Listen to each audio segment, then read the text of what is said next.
வெளியில எங்கேயாவது போறதா இருந்தா செல்வாக்கு ட்ரெஸ் எடுத்து முன்னாடியே வச்சிருவேன். பட் அவன் கண்ணு தெரியாதது மாதிரியே அம்புட்டையும் கிளச்சி எடுத்துருவான். அதை ஒரு நாள் மடிச்சு வைக்கிறதே எனக்கு வேலையா இருக்கும். அப்படியே அதை முடிச்சுட்டு கண்டலுக்கு தண்ணி ஊத்துறான்னு தான் போனேன். எல்லாருமே மணி பிளான்ட் வளர்க்குறதுக்கு ஐடியா சொல்லுங்கன்னு சொல்லியிருந்தீங்க. என்னை பொறுத்தவரை தண்ணியில் வைக்கிறத விட மண்ணில் வைக்கிறது பெட்ரு. ஹேருக்கு குட்டியாக ஒரு டிப்ஸ், ஹேர் ஆயில் வந்து ஆல்ரெடி ஒரு ஷார்ட்ஸில் போட்டிருக்கேன். கீழே லிங்க் கொடுக்குறேன், செக் பண்ணிக்கோங்க.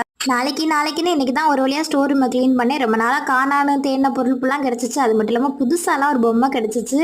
பார்க்கும்போதே ரொம்ப அழகாக இருந்தது இந்த பொம்மை. அதை முடிச்சுட்டு நேராக கிச்சனில் போய் க்ளீன் பண்ணிட்டு சாப்பாடு வச்சாச்சு. நைட்டுக்கு கேப்சிகம் ஆம்லெட் தான் போலான் இருந்தேன். செல்வா நைட்டு சாப்பிட வந்துடுவேன்னு சொன்னா அவனுக்கு மட்டும் புடலங்காய் பொரிச்சேன். ஏன்னா அவனுக்கு கேப்சிகம் பிடிக்காது. அதனால் அதுக்குள்ளேயும் பாப்பா வீட்டுக்கு வந்துட்டானா வரும்போதே கொஞ்சம் காய்கறிகள் பழங்கள் எல்லாமே வாங்கிட்டு தான் வந்தான். எல்லாத்தையுமே அப்படியே எடுத்து வச்சாச்சு. எனக்கு கொஞ்சம் பழங்கள், அப்புறம் ஊருக்கு அத்தைக்கு கொடுத்து விட கொஞ்சம் வாங்கிட்டு வந்தான். அத்தைக்கு தனியாக எடுத்து வச்சுட்டு இன்னைக்கு தான் புதுசாக அந்த கேப்சிகமில் ஆம்லெட் ட்ரை பண்ணி பார்த்துருந்தேன். உண்மையாகவே நல்லா இருந்துச்சுப்பா. அப்படியே சாப்பிட்டாச்சு. நம்ம ஃபேமிலியில் பிரவீனாவுக்கு இனிய பிறந்த